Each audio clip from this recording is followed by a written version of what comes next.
Comic books used to be all the rage with kids back in the day. You couldn't get these books out of the hands of children. But as comic book creators got older, they snatched comics out of the hands of children and put them in the hands of other adults and alienated children from the process altogether. Yay! So that is why we have an industry the average age of a comic book reader is somewhere in the 30s and up, right? Which doesn't sound amazing to some people. So the question is there a gold mine that the comic book industry is ignoring? Should the big two, Marvel and DC, focus more on kids' comics? I mean, I think the answer is a clear yeah. It's in terms of like just what we're seeing in like the bookstore market. A lot Hmm. of YA or like right before YA readers books are stuff like Captain Underpants, Dogman, the Raina Telgemeier books as well. I think Smile, one of them, something like that. Yeah, yeah. Um, those are huge. The whole scholastic market is something we harp on constantly. That is kind of frustrating to see. You know, Marvel and DC not really try and target. I know Marvel has been using another publisher to publish Miles comics for young readers, but I could not tell you the last time I saw marketing around that. Like, I don't know why the machine of Marvel isn't behind that, if that makes sense. Well, I mean, the machine of Marvel isn't even behind their own books, so Very fair, very fair. But and DC's kind of been leaning in more towards the YA market. I know like Barda just came out, so I think they're getting there. But I agree, it would be nice to see a more of that, but also diversified for different age groups, and then maybe also versions of it that can be sold on newsstands and like next to magazines and stuff, like a digest, like an Archie's digest. I think that's a whole separate market that doesn't really need to affect our comics, but could only benefit it. Raise all boats. yeah. Yeah, I think DC in particular has been doing a good job at that. I'm reminded of Cami Garcia, Gabriel Piccolo, the Beast Boy and Raven stuff. Now a full box set. There's three volumes in there. There's Beast Boy, there's Raven, and then there's Beast Boy Loves Raven. There's enough that it got not only its own graphic novel but two sequels to follow up on that. So there's definitely a hunger there, and enough so that DC has thought it's worth building upon. And one of the episodes that we did not too long ago was talking about Primer and how that was a new character and how that was specifically within that YA audience. There are ways to tap into that to ideally keep a portion of them, right? Like ideally, some of those kids who read it are sticky and will therefore stay around for the mainline books. And maybe there's a passing interest there. Like you pick up a kid who has just a variety of interests at that point, at that age, either anywhere from 8 to 14. It's a wide berth there. So if you can get them in the door early, you have a lifelong brand loyalist, and I think that's advantageous. So marketing to them is critical. I think this is a question that has more than one part. Hmm. So, should Marvel and DC focus more on kids? How? Which part of Marvel and DC? Because I think that, you know, like Marco used the phrase brand loyalty, people are very, very loyal to Marvel in particular and DC, of course. And there are tons of children that love Marvel characters. There are plenty of kids that walk around with, Marvel backpacks and watch the Miles Morales TV show and stuff like that, as it has always been, right? So that's not the same thing as whether or not these kids are reading comic books. And then when you get into that, it's like, okay, well, there are different ways that people get comic books. If we're drilling all the way down to the direct market, then I don't think the answer is necessarily yes. Because the direct market really doesn't have a space for kids in it. Whether that's right or wrong, I'm not so sure. But think about how that operates, right? Like um there's no real stumbling upon it the way that you might at a newsstand. If you're living in the 1960s and Jimmy's, skipping around with his dad, and then dad's gonna go buy, a pack of smokes, and Jimmy sees Captain America, and Jimmy says, "Hey, I want that." Dad gets it. What is the equivalent of that in the direct market? A dad or a parent that already reads comics takes their kid to a comic shop, and then their kid picks something based on that. But that marketing will never touch a kid. It will only get to their parent. Yeah. So that's the problem in my mind, is that Marvel and DC could invest time into marketing at kids who don't have access to comic book stores. Yeah. Not only that, like the way people shop nowadays too is just it's search and destroy. They're going to places to get what they need, because otherwise you just order online. Just stumbling across stuff, let alone comic books, is rare.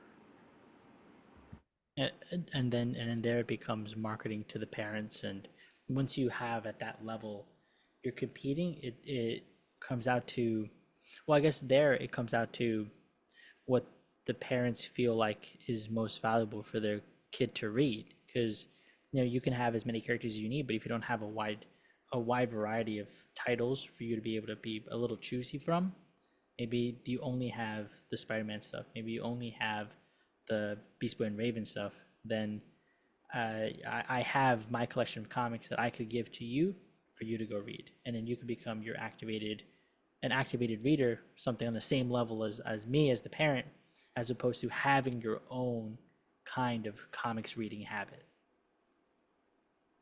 Or, you as the parent say, you know what, I am gonna buy them the Big Barda YA book because I took my child to the comic book shop with me and they pointed it out.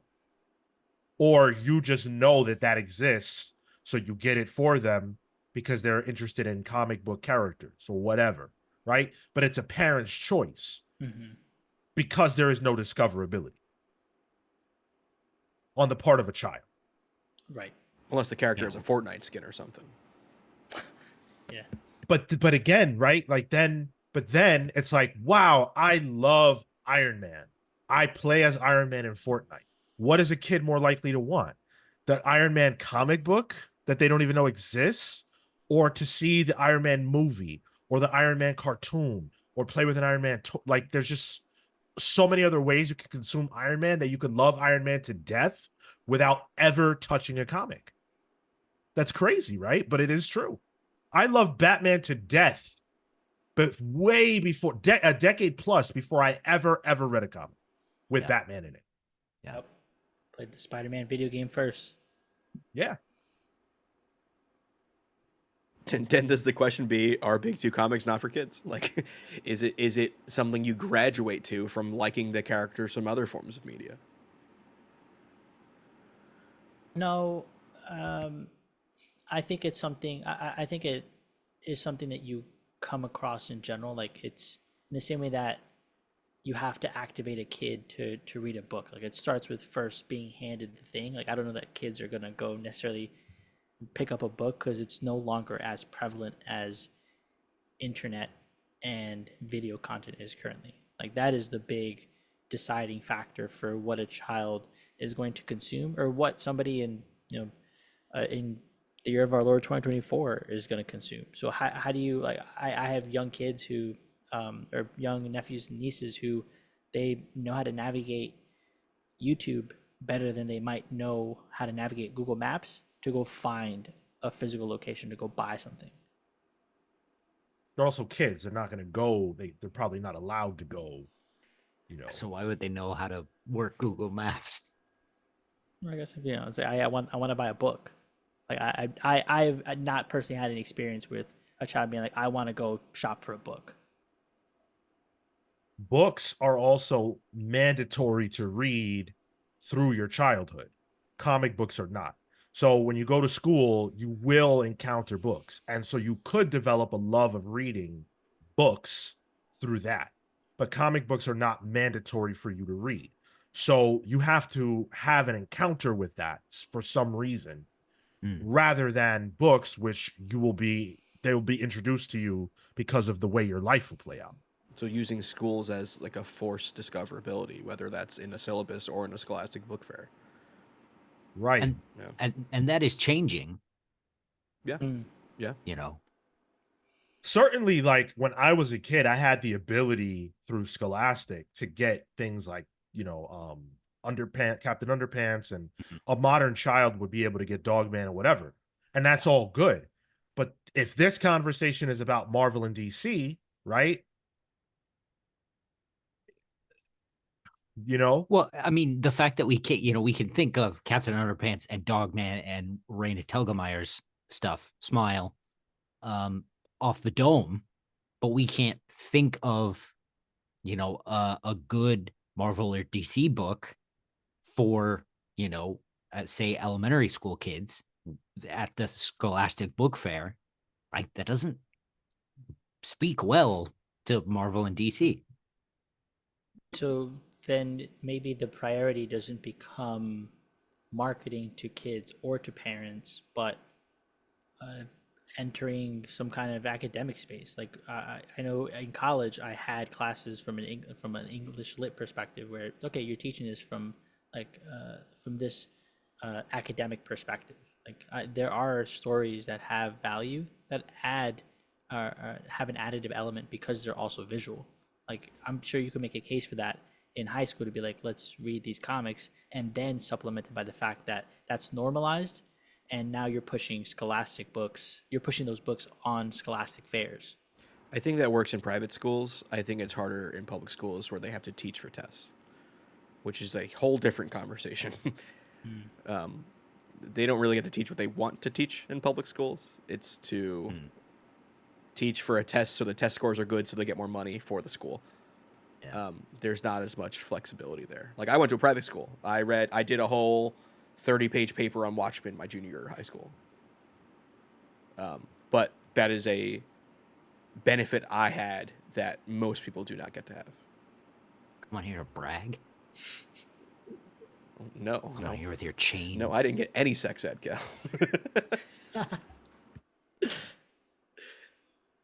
holy shit. Yeah, I also feel like with comics, you almost have to, like, because it's such a small industry and because the discoverability isn't there, you almost have to have a personal journey that leads you to it, and then a love for it from that point. It's also not a normal way to read. So if you, like, just like manga, right? Comic books require you to have a different set of reading skills than novels do, or any kind of other book. And that alone can cause people to balk and be frustrated. But because manga is in and hot, the funnel for how you find that is all there. If you watch a manga, or I'm sorry, if you watch an anime, there is a manga that corresponds to it one to one. And you probably most likely have friends who are obsessed. So it's just all there for you. But how many, well, we're not the right people to ask this question, maybe, but I'll speak for myself. Outside of like us and the digital space in my real life, I don't know people that read comics. It's Yeah. been I work IT, so I work with a lot of nerds. So I've gotten messages be like, "Oh, do you have Animal Man in your background?" I'm like, "Oh, okay, you too." But I think that's just the space I'm in. Well, my IT guy is really big on. He got me onto the One Piece train. Like he got me. He mostly is exclusively anime, but like will check in with me on comics and what's going on right now. Like I recently recommended, yeah, get into the Energon stuff. That stuff's popping off. He's like, cool, and he gave me a list of stuff that I need to check out that's recently published. But it's never water cooler talk. You know what I mean? Like it's never something you can wear on your sleeve. It's something that like I feel like is discovered accidentally every time I know somebody who's into comics. It's just, oh, you had like I saw a bookshelf on your shelf, It's never, like, oh, did you see Deadpool and Wolverine? You know, like that is a more common discussion point, even though it's still the same characters and IP, but it's not for comics itself. Yeah. I just saw that movie. I'm on my way to go pick up the Daniel Way run. Watch the newest episode of The Boys, like stuff like that. Well, that's some people do. I feel like but that speaks to the larger context of that is more pervasive in other media. So bringing it back to, should Marvel and DC make more comics for kids? I say in the direct market, probably not. Like, make them, but the marketing of them feels like it would be a waste of money. Making them for parents to be aware of, I think is totally cool, and they do that. And I think maybe they could put some of their better talent on that. But as Dan Buckley said in an interview that he did, they don't know the creative teams that they have, the editors that they have, don't necessarily know how to tell children's stories that are effective in that space. So it's like, do we invest all this money in building a new infrastructure of people who understand this market that we're not really going to benefit from? Or do we, um, you know, push off, license our characters to other people that do this, that know how to do this, so that these characters exist in the space without us having to be the ones to make it? I think that's what Marvel has done with Miles, and it has been somewhat effective. I think there's room to grow, but in my opinion, ultimately, they'd be putting money down the drain. And can I add to that quickly As the last point, please? Yeah. Sure. I work in a toy store in my day job, and just this week I dealt with uh, uh, a young autistic kid who was like he was having real trouble figuring out his emotions, and he was like grabbing my hand, and he really wanted to emote, but he couldn't figure out how to do it. And the interaction was fine, that nothing came out of it, but it left me thinking, man, I wish this company that I work for would um equip me to be able to deal with this, to be able to handle this. And I say this because my wife works in publishing, and specifically she works in licensing. She is taught that, in certain branches of points, branches of narrative, so like for Paw Patrol, for instance, if there's a Paw Patrol audiobook, the narrator of the audiobook cannot interact with the audience. All they can do is say, this is what the characters are doing. And then the characters take over. She has training and things to help the creators make a better product. And I think the what you just said, Sean, I think that goes all the way down. It's not just that Marvel doesn't know how and doesn't want to flush the money down the toilet. Stores don't either. Wow. You made a point. You definitely did. I think I kind of, I don't know if people think kids are worth it. That's a whole other thing. And anyway, we're the Comics Pals. Just end on fuck them kids. Let us know what you think about everything that we've discussed here. When did you get into comics? How old were you? Would you have been considered a kid, or were you already a teen or beyond? I think that matters a lot to what a person's perspective will be on this subject matter. Probably everybody here got into comics as a teenager. High school, yeah, when I had an allowance. Yeah, had some money of my own. Young teenager. Yeah, I guess so. Yeah. Yeah. So I think that could be a factor. I'm sure if we had people who were slightly older on here, they might give a different answer. So we're excited to see what you guys have to say in the comments below. Thank you so much for listening. Subscribe if you enjoyed it.